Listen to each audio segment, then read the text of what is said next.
Hello, and today's purpose of the day is I can solve radical equations. 10.4 Radical equations. If you square both sides of a true equation, then the resulting equation is still true. Let's look at a couple facts. If a equals b, then a squared equals, what do you think? If a equals b, then a squared equals b squared. If the square root of x equals 4, then the square root of x squared equals, what do you think?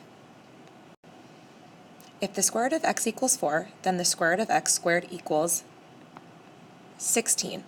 So, just recapping a few facts on square roots and squaring. Our goal today is to solve radical equations. So let's try to solve for the variable any way you can. So the first goal is to solve the equation. And the second goal would then be to write a step-by-step process of how to solve any radical equation. Give it a shot. Hint, there is only one solution for each of these equations. Good luck!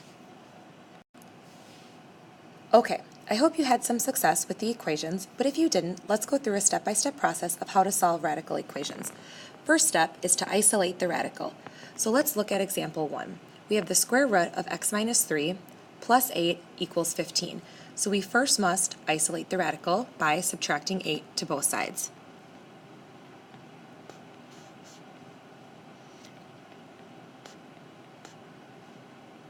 So I'm left with the square root of x minus 3 equal to 7. So that was step 1, isolating the radical. Step 2, square both sides. Now let's think about this. Why would squaring both sides be helpful in this case? Well, to get rid of the square root, we would square that item. So x minus 3, the quantity being taken the square root of, if we square all that, again the square root will just cancel out with the squared. So I must square the other side, and then I'm left with on the left-hand side of x minus 3 equal to 49. Now I isolate my variable by adding 3, and I get x equals 52. So we just solved in step 3 after we squared both sides. Now let's check our answer. So I'm going to plug 52 back in for x and see if I get the correct answer.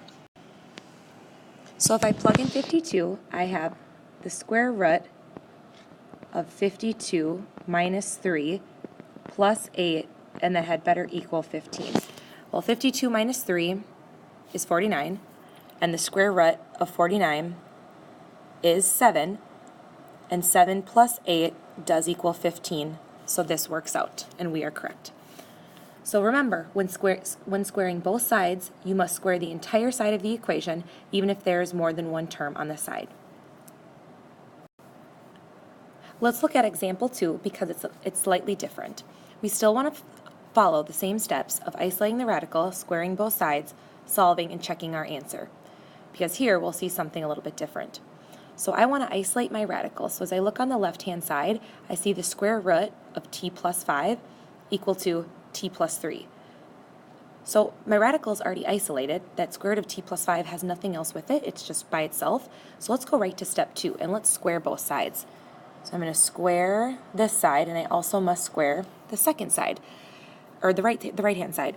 So when I square something that's being taken the square root of, I'm left with just t plus 5, and that equals. Now here, I don't just get t squared plus 9, I actually have to go back in, FOIL from chapter 8. So if I FOIL that here, let's just recap. T times t is t squared plus 3t plus another 3t plus 9. So I get t squared plus 6t plus 9. So I'll write that in right here. Now I have to solve. So we're going to be solving this quadratic equation.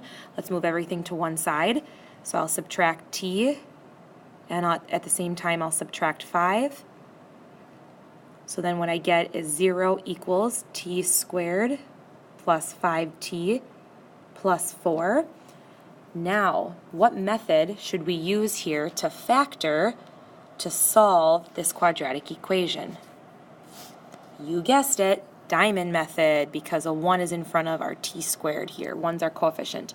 So factors of 4, that when added together give me 5, are 4 and 1. So I must set t plus 4 and t plus 1 equal to 0. So what that looks like is, again, t plus 4 equals 0, t plus 1 equals 0. So my two solutions are -4 and -1. But let's check our answer from step 4, and then we'll talk about this green writing in this box here at the right. So let's go back up to our equation. Whoops, don't want that. Back up to our equation, and let's check our answers. So we came up with the solutions of -4 and -1. So here I go, if I attempt to solve this. So let's plug in -1. So -1 plus 5 would be 4. So square root of 4 equal to -1 plus 3 is 2. Square root of 4, 2 equal to 2? You bet. So -1 works out. Now let's check -4. So I'm going to erase this here so I can put a new color in. Okay, so -4 plus 5 is 1. And the square root of 1, is that equal to -4 plus 3 is -1. So let's put this over here. Square root of 1 equal to -1. In this case, for radical equations, the square root of a number can only equal a positive number. So the square root of 1 has to equal 1. So this would not be true, right? I want to put a line through this, no solution, but it doesn't work out. So the square root of 1 cannot equal -1. It can only equal +1. So in this case, we come up with what's called an extraneous solution. And an extraneous solution here is, when we solve radical equations, we get equations that aren't actually solutions to the original equation when we go back and plug them in. So because -4 here doesn't work, that is what's called an extraneous solution. So the only solution to this quadratic equation would be the t equals -1, because when we plug that in, that successfully worked out and fit both sides of the equation and made that equation true. So -4, I could cross that out, or I could write extraneous.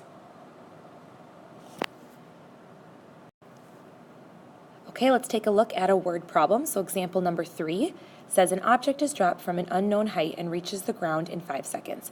Use the equation t equals square root of h over 4, where t is the time and h is the height in feet, to find the height from which the object was dropped. So here's my equation, t equals square root of h over 4. I need to isolate h and figure out what that height will be. And what I know is that t equals 5. So I'm going to substitute 5 in for t, and then set that equal to square root of h over 4. And now I just have to isolate my radical, back to those steps that we already wrote down. So how I would isolate the radical is I would multiply by 4 to both sides, and then get 20 equals square root of h, and then again, the over 4 canceled out. And now I just need to, again, isolate h, so it's being taken the square root of. So how do I undo something that's being taken the square root of? Well, I square it, and I have to square both sides, so I get 400 equals h. So my answer would be 400 feet. But let's plug this back in and make sure that this works for the equation. So t equals the square root of 400 divided by 4, and the square root of 400 is 20, and it's 20 divided by 4 equal to 5. Yes, it is, so this satisfies the equation. For when the time was 5 seconds and that object was dropped, it must have been from the height of 400 feet. Thanks for listening. Have a great day. Bye-bye.